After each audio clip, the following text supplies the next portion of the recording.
Hi students, welcome to a new session of literary criticism. Today we are starting the discussion on critical theory of John Dryden.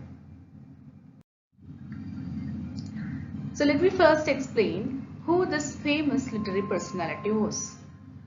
John Dryden. He belonged to 17th century, occupies an important place in English critical history. Samuel Johnson called him the father of English criticism and affirmed of his essay of dramatic poesy, which was written in 1668, that modern English prose begins here. So Samuel Johnson is a very important critic and he called Dryden as the father of English criticism. And he hailed essay of dramatic poesy with glorious words. He said modern English prose begins here. So that is the significance of John Dryden. Dryden's critical work was extensive, dealing with various genres such as epic, tragedy, comedy, and dramatic theory, satire, the relative virtues of ancient and modern writers, as well as the nature of poetry and translation. So Dryden's work as a critic was very comprehensive and extensive, dealing with various realms of literature, including discussion on various genres, a comparison made between the relative virtues of ancient and modern writers, and his work also dealt with the nature of poetry and translation. In addition to the essay, he wrote numerous prefaces, reviews, and prologues, which together set the stage for later poetic and critical developments embodied in writers such as Pope, Johnson, Matthew Arnold, and T.S. Eliot. So his critical work also had a tremendous influence over his contemporaries like Pope and later writers like Samuel Johnson, Matthew Arnold, and T.S. Eliot. Now let's have a look at Dryden's essay of dramatic poesy. Dryden's essay of dramatic poesy is written as a debate on drama conducted by four speakers: Eugenius, Crites, Lycidius, and Neander. So this essay is actually a debate that happened between four speakers and they were discussing drama. And these four speakers are Eugenius, Crites, Lycidius, and Neander. Each of them represent one particular person who lived in the same age as Dryden. These persons have conventionally been identified with four of Dryden's contemporaries. So these are not actual names. In fact, these persons stand for four of Dryden's contemporaries. Let's have a look at who represent whom.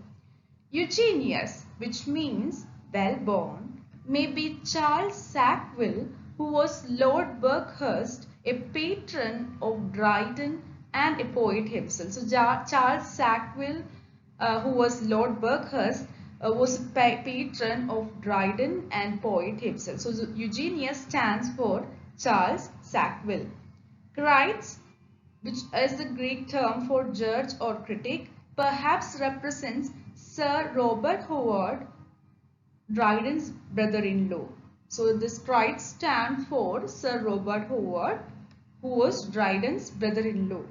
Lycidius refers to Sir Charles Sedley and Neander is Dryden himself. So Lycidius stands for Sir Charles Sedley and Neander refers to Dryden. The essay was written in the background of a public dispute with Sir Robert Howard over the use of rhyme in drama. So the essay was set in the background of a public dispute which happened between Dryden and Sir Robert Howard. He was also Dryden's brother-in-law over the use of rhyme in drama. In a note to the reader prefacing the essay, he suggests that the chief purpose of his text is to vindicate the honor of our English writers from the censure of those who unjustly prefer the French.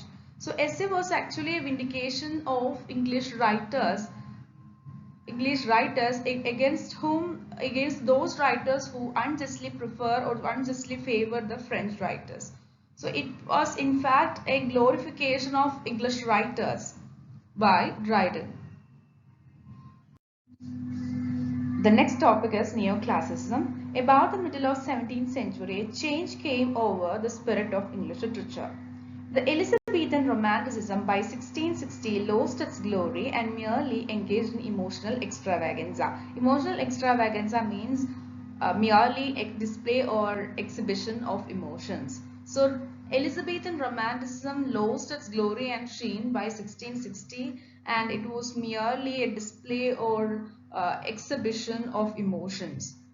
Poetry and drama had become extravagant and frivolous, frivolous meaning lacking morals.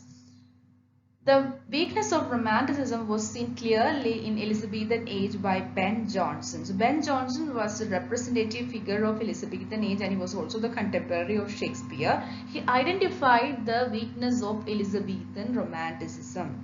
His influence worked on the poets of transition and paved the path for neoclassicism of Dryden and Pope. So Dryden and Pope, John Dryden and Alexander Pope, came under the influence of Ben Jonson, who clearly identified the weakness of Romanticism, and under his influence these two poets, John Dryden and Alexander Pope, they developed a new sort of literature which came to be known as neoclassicism. Now let's have a discussion on the key features of neoclassicism.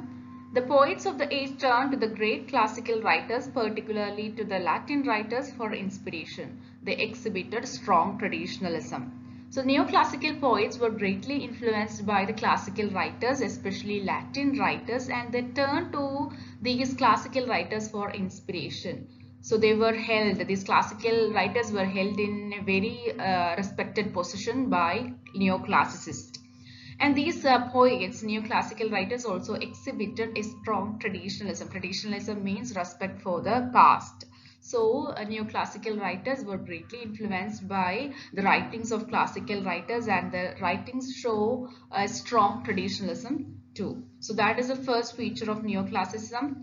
Reason or intellect took the place of poetic imagination, emotion or passion was banished. So reason or intellect was held centrally, or was occupied a central position in the writings of neoclassicism, and there was no much importance for poetic imagination, emotion or passion. All importance was given to reason or intellect, which was held in high esteem in the writings of neoclassicism. Literature became criticism of life rather than imaginative interpretation of life. So that is the third feature. Literature became the criticism of life. Clearness, conciseness, concentrated force in literary expression were the key ideals. So these were the key ideals of neoclassical writers. They gave more importance to clearness, conciseness and concentrated force in literary criticism. The poets strictly followed the literary norms. So there were some rules and regulations regarding every genre in literature. So they strictly followed these literary rules and regulations, or simply norms. The age of prose and reason was assured, and poetry came closer to prose than in any other age of English literature.